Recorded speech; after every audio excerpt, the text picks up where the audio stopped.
ಇನ್ನು ದೆಹಲಿಯಲ್ಲಿ ಸ್ಫೋಟವಾಗ್ತಾ ಇದ್ದಂತೆ ರಾಜ್ಯದಲ್ಲೂ ಕೂಡ ಕಟ್ಟೆಚ್ಚರ ವಹಿಸಲಾಗಿದೆ. ಕೂಡಲೇ ಠಾಣಾ ವ್ಯಾಪ್ತಿಯಲ್ಲಿ ಗಸ್ತು ಮಾಡಬೇಕು. ಲಾಡ್ಜ್ಗಳ ತಪಾಸಣೆ, ಅನುಮಾನಾಸ್ಪದ ವ್ಯಕ್ತಿಗಳ ಮೇಲೆ ನಿಗಾ ಇಡಿ.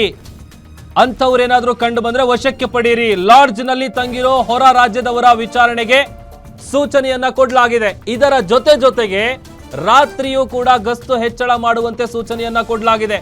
ನಗರ ಪೊಲೀಸ್ ಆಯುಕ್ತರು ಇನ್ಸ್ಪೆಕ್ಟರ್ಗಳಿಗೆ ಈ ತರದ ಒಂದು ಸೂಚನೆಯನ್ನ ಕೊಟ್ಟಿದ್ದಾರೆ. ಯಾರಾದರೂ ಹೊರ ರಾಜ್ಯದಿಂದ ಬಂದು ಲಾಡ್ಜ್ಗಳಲ್ಲಿ ಸ್ಟೇ ಆಗಿದ್ರೆ ಅಂಥವ್ರನ್ನ ವಿಚಾರಣೆ ಮಾಡಿ ಅವ್ರು ಯಾವಾಗ ಬಂದಿದ್ದು, ಅವ್ರು ಯಾಕೆ ಬಂದಿದ್ದಾರೆ, ಎಲ್ಲ ಆಯಾಮದಲ್ಲೂ ಕೂಡ ಅವರನ್ನ ವಿಚಾರಣೆ ಮಾಡಬೇಕು ಅಂತೇಳಿ ರಾಜ್ಯದಲ್ಲೂ ಕೂಡ ಸದ್ಯ ಬೆಂಗಳೂರಿನಾದ್ಯಂತ ಪೊಲೀಸರು ಹದ್ದಿನ ಕಣ್ಣಿಡೋದಕ್ಕೆ ಮುಂದಾಗಿದ್ದಾರೆ. ಕೂಡಲೇ ಆ ಠಾಣಾ ವ್ಯಾಪ್ತಿಯಲ್ಲಿ ಗಸ್ತು ಮಾಡಬೇಕು. ರಾತ್ರಿ ಹೊತ್ತು ಹೋಗ್ತಾರಲ್ಲ ಗಸ್ತು, ಅದು ಕೂಡ ಹೆಚ್ಚಿಗೆ ಮಾಡಬೇಕು. ಲಾಡ್ಜ್ಗಳ ತಪಾಸಣೆ ಮಾಡಬೇಕು. ಯಾಕಂತಂದ್ರೆ ಅನುಮಾನಾಸ್ಪದ ವ್ಯಕ್ತಿಗಳು ಯಾರಾದರೂ ಲಾಡ್ಜ್ನಲ್ಲಿ ತಂಗಿದ್ರೆ ಅಥವಾ ಬೇರೆ ರಾಜ್ಯದಿಂದ ಸ್ಟೇಟಿಂದ ಬಂದು ಇಲ್ಲಿ ಸ್ಟೇ ಆಗಿದ್ರೆ, ಲಾಡ್ಜ್ನಲ್ಲಿ ರೂಮ್ ಮಾಡ್ಕೊಂಡಿದ್ರೆ ಅಂಥವರ ಡೀಟೇಲ್ಸನ್ನು ಪಡ್ಕೊಳ್ಳಿ, ಅವರನ್ನು ವಿಚಾರಣೆ ಮಾಡಿ ಅಂತೇಳಿ ನಗರ ಪೊಲೀಸ್ ಆಯುಕ್ತರು ಇನ್ಸ್ಪೆಕ್ಟರ್ಗಳಿಗೆ ಖಡಕ್ ಸೂಚನೆಯನ್ನು ಕೊಟ್ಟಿದ್ದಾರೆ. ಸಹಜವಾಗಿ ಆತಂಕ ಸೃಷ್ಟಿ ಮಾಡುವಂತಹ ಘಟನೆ ಈಗ ನಡೆದಿರೋದು.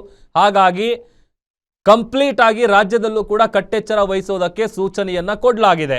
ಇದರ ಜೊತೆಗೆ ದೆಹಲಿಯಲ್ಲೂ ಕೂಡ ಈಗ ಕಟ್ಟೆಚ್ಚರ ವಹಿಸಲಾಗಿದೆ. ಅಲ್ಲೂ ಕೂಡ ಎಲ್ಲ ರೀತಿಯಾದಂಥ ಭದ್ರತೆಯನ್ನ ಹೆಚ್ಚಿಗೆ ಮಾಡಲಾಗಿದೆ. ಆ ಘಟನಾ ಜಾಗ ಏನಿದೆ, ಆ ಘಟನೆಯ ಸ್ಥಳಕ್ಕೆ ಕೆಲವೇ ಕ್ಷಣಗಳಲ್ಲಿ ಕೇಂದ್ರ ಗೃಹ ಸಚಿವ ಅಮಿತ್ ಶಾ ಅವರು ಕೂಡ ತೆರಳುತ್ತಾರೆ ಅನ್ನುವಂಥ ಮಾಹಿತಿ ಸಿಗ್ತಾ ಇದೆ. ಸದ್ಯ ಆಸ್ಪತ್ರೆಯಲ್ಲಿದ್ದಾರೆ. LSJP ಹಾಸ್ಪಿಟಲ್ ಏನಿದೆ, ಹಾಸ್ಪಿಟಲ್ನಲ್ಲಿ ಗಾಯಾಳುಗಳ ಆರೋಗ್ಯವನ್ನ ವಿಚಾರಿಸ್ತಾ ಇದ್ದಾರೆ ಕೇಂದ್ರ ಗೃಹ ಸಚಿವ ಅಮಿತ್ ಶಾ ಅವರು. ಅದಾದ ಬಳಿಕ ಈಗ ಅಲ್ಲಿ ಘಟನೆ ನಡೆದಂಥ ಗಾಯಾಳುಗಳು ಕೂಡ ಪ್ರತ್ಯಕ್ಷದರ್ಶಿಗಳು. ಅಲ್ಲಿ ಸ್ಫೋಟ ಸಂಭವಿಸಿದಂಥ ಸಂದರ್ಭದಲ್ಲಿ ಹೇಗೆ ನಡೀತು, ಹೇಗಾಯಿತು, ಅದರ ತೀವ್ರತೆ ಹೇಗಿತ್ತು, ಅವರು ಎಲ್ಲಿಯವರು, ಈ ಎಲ್ಲ ವಿಚಾರಗಳನ್ನು ಕೂಡ ಒಂದೊಂದಾಗಿ ತಿಳ್ಕೊಳ್ಳುವಂಥ ಕೆಲಸ ಆಗತ್ತೆ.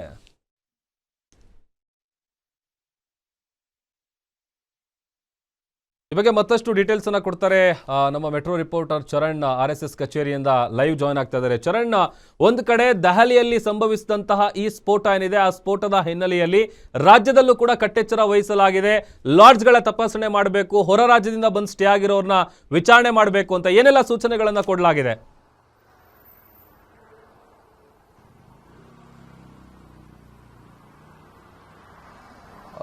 ಎಸ್ ಪ್ರಭು, ಪ್ರಮುಖವಾಗಿ ಕೆಂಪುಕೋಟೆಯ ಬಳಿ ಮೆಟ್ರೋ ಸ್ಟೇಷನ್ ನಿಲ್ದಾಣದ ಬಳಿ ಒಂದು ಕಾರ್ ಸ್ಫೋಟ ಆಗುತ್ತೆ. ಈ ಒಂದು ಕಾರ್ ಸ್ಫೋಟದ ಹಿಂದೆ ಅನೇಕ ಸಂಶಯಗಳು ಶುರುವಾಗ್ತಾ ಇದೆ.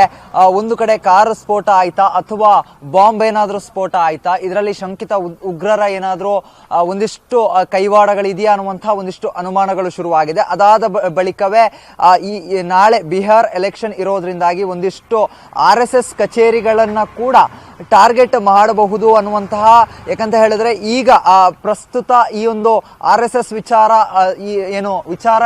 ಈ ರನ್ನಿಂಗ್ ಅಲ್ಲಿ ಇರೋದ್ರಿಂದಾಗಿ ಮತ್ತೆ ಚರ್ಚೆ ಆಗ್ತಾ ಇರೋ ಹಿನ್ನೆಲೆಯಲ್ಲಿ RSS ಕಚೇರಿಗಳಿಗೆ ಈ ಹಿಂದೆ ಕೂಡ ಒಂದು ನಮಗೆ ಭದ್ರತೆ ಬೇಕು ಅಂತ ಹೇಳಿ ಮನವಿಯನ್ನ ನೀಡಲಾಗಿತ್ತು. ಅದೇ ರೀತಿಯಾಗಿ ಇವತ್ತು ಕೂಡ ಭದ್ರತೆಯನ್ನ ನೀಡಿರುವಂತದ್ದು. ಇನ್ನು ಪ್ರಮುಖವಾಗಿ ಕೆಂಪುಕೋಟೆಯ ಈ ಒಂದು ಕಾರ್ ಸ್ಫೋಟ ಏನಿದೆ, ಈ ಒಂದು ಕಾರ್ ಸ್ಫೋಟದ ಬಗ್ಗೆ ಒಂದಿಷ್ಟು ಸಂಶಯಗಳು ಶುರುವಾಗಿದೆ.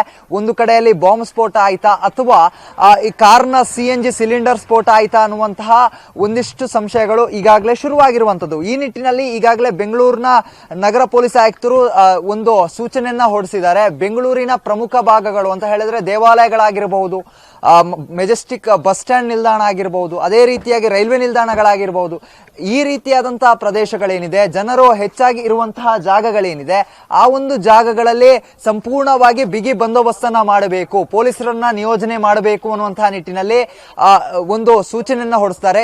ಈಗಾಗಲೇ ಪೊಲೀಸರು ಕೂಡ ತಮ್ಮ ಕೆಲಸವನ್ನ ಆರಂಭ ಮಾಡಿರುವಂತದ್ದು, ಬಿಗಿ ಬಂದೋಬಸ್ತನ್ನ ನೀಡ್ತಾ ಇರುವಂತದ್ದು.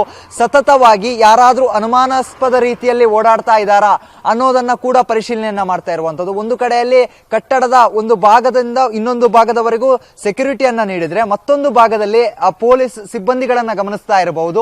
ರಸ್ತೆಯ ಉದ್ದಕ್ಕೂ ಹದ್ದಿನ ಕಣ್ಣನ್ನ ಇಟ್ಟುಕೊಂಡು ಒಂದು ರೀತಿಯಲ್ಲಿ ಹುಡುಕಾಡ್ತಾ ಇದ್ದಾರೆ ಅಂತ ಹೇಳಿದ್ರೆ ಯಾರಾದ್ರೂ ಅನುಮಾನಾಸ್ಪದವಾಗಿ ಓಡಾಡ್ತಾ ಇದ್ದಾರಾ ಅಥವಾ ಏನಾದ್ರೂ ಸಂಶಯ ಬರುವಂತಹ ರೀತಿಯಲ್ಲಿ ಒಂದಿಷ್ಟು ಚಟುವಟಿಕೆಗಳು ನಡೀತಾ ಇದೆಯಾ ಅನ್ನೋದ್ರ ಬಗ್ಗೆ ಕೂಡ ತನಿಖೆಯನ್ನ ಮಾಡ್ತಾ ಇದ್ದಾರೆ. ಮತ್ತೊಂದು ಭಾಗದಲ್ಲಿ ಒಂದು ಕಡೆಯಲ್ಲಿ RSS ಕಚೇರಿಗೆ ಈ ರೀತಿಯಾದಂತಹ ಬಂದೋಬಸ್ತನ್ನ ನೀಡಿದ್ರೆ, ಲಾಡ್ಜಿಂಗ್ ಗಳೇನಿದೆ ಆ ಆ ಒಂದು ಲಾಡ್ಜಿಂಗ್ಗಳಿಗೆ ಯಾರಾದರೂ ಬೇರೆ ಊರುಗಳಿಂದ ಬಂದಿದ್ದಾರಾ, ಬೇರೆ ಬೇರೆ ರಾಜ್ಯಗಳಿಂದ ಬಂದಿದ್ದಾರಾ, ಯಾವಾಗ ಬಂದರೂ ಚೆಕ್ ಇನ್ ಆದರೂ, ಮತ್ತೆ ಅವರ ಒಂದಿಷ್ಟು ನಡವಳಿಗಳೇನು, ಈ ಹಿಂದೆನೇ ಬಂದಿದ್ರಾ, ಮತ್ತೆ ಅವರು ಯಾವ ರೀತಿಯಾಗಿ ವರ್ತಿಸ್ತಾ ಇದ್ದಾರೆ, ಅನುಮಾನಾಸ್ಪದವಾಗಿ ಏನಾದರೂ ವರ್ತಿಸ್ತಾ ಇದ್ದಾರೆ, ಇದರ ಬಗ್ಗೆ ಕೂಡ ತನಿಖೆಯನ್ನು ನಡೆಸ್ತಾ ಇರುವಂಥದ್ದು. ಅದಾದ ಬಳಿಕ ಏನು ಗುಜರಾತ್ನಲ್ಲಿ ಇವತ್ತು ಒಂದಿಷ್ಟು ಏನು ಸ್ಫೋಟಕಗಳು ಪತ್ತೆ ಆಗಿತ್ತು. ಈ ಬೆನ್ನಲ್ಲೇ ಇಡೀ ಸಂಪೂರ್ಣವಾಗಿ ದೇಶದಾದ್ಯಂತ ಸಂಚಲನ ಸೃಷ್ಟಿಯಾಗಿದೆ. ಅದರ ಬೆನ್ನಲ್ಲೇ ಈಗ ಕೆಂಪುಕೋಟೆಯ ಬಳಿ ಕಾರ್ ಕೂಡ ಸ್ಫೋಟ ಆಗಿದೆ.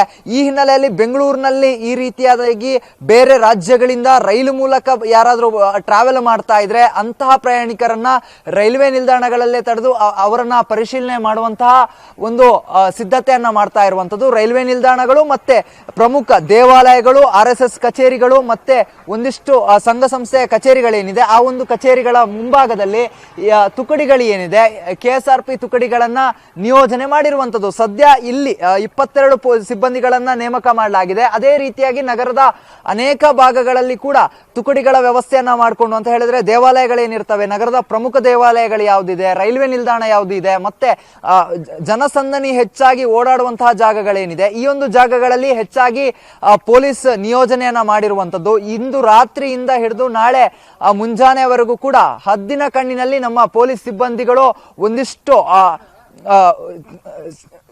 ನಿಯೋಜನೆ ಆಗಿರುವಂತಹ ಸಿಬ್ಬಂದಿಗಳೇನಿದ್ದಾರೆ ಅವರು ಬಂದು ಪರಿಶೀಲನೆಯನ್ನ ನಡೆಸುವಂಥದ್ದು, ಆಗಾಗ ಬಂದು ಹೊಯ್ಸಳ ವಾಹನಗಳೇನಿದೆ ಅವುಗಳು ಬಂದು ವಿಸಿಟ್ ಅನ್ನ ಮಾಡುವಂಥದ್ದು, ಯಾರಾದರೂ ಅನುಮಾನಾಸ್ಪದವಾಗಿ ವರ್ತಿಸಿದ್ರೆ ಅಥವಾ ಕಂಡು ಬಂದ್ರೆ ಅವರನ್ನ ಸ್ಟೇಷನ್ಗೆ ಕರೆದುಕೊಂಡು ಹೋಗಿ ವಿಚಾರಣೆ ನಡೆಸುವಂತಹ ಕೆಲಸಕ್ಕೆ ಕೂಡ ಮುಂದಾಗಿರುವಂಥದ್ದು. ಒಟ್ಟಿನಲ್ಲಿ ಏನು ಈ ಒಂದು